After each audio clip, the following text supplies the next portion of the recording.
I'm Naomi Wilson and I'm Head of Commercial Property at Astle Paterson.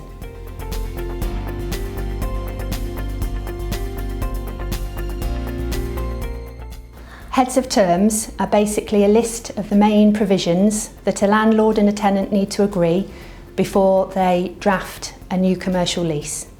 They're usually prepared by the agent that's advertising the property for sale, and it's important that they are agreed up front and signed off because they're a point of reference for both the landlord's solicitor, who will refer to them when drafting the lease, and also for the tenant's solicitor, who will check through them when they are reviewing the lease and reporting to their tenant client.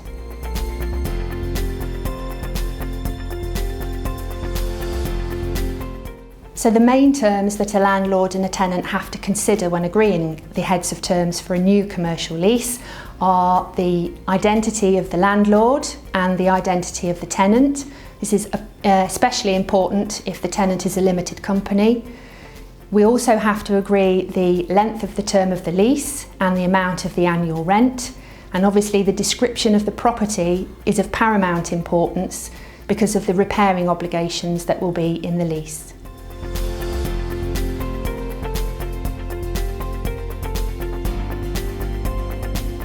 Generally, landlord and tenants also need to agree additional provisions in the heads of terms, such as whether or not a guarantor or a rent deposit is needed because the tenant is a new limited company,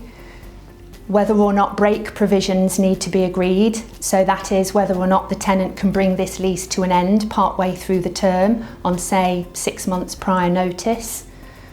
whether or not the rent needs to be reviewed, and if so, with reference to the Retail Prices Index or the passing market rent for the property, and whether or not the 1954 Act needs to be excluded. The Landlord and Tenant Act 1954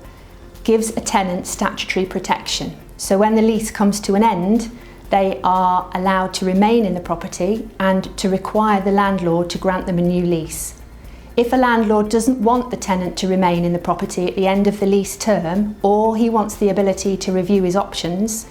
it needs to be agreed before the lease is signed that the security of tenure provisions in the 1954 Act have been excluded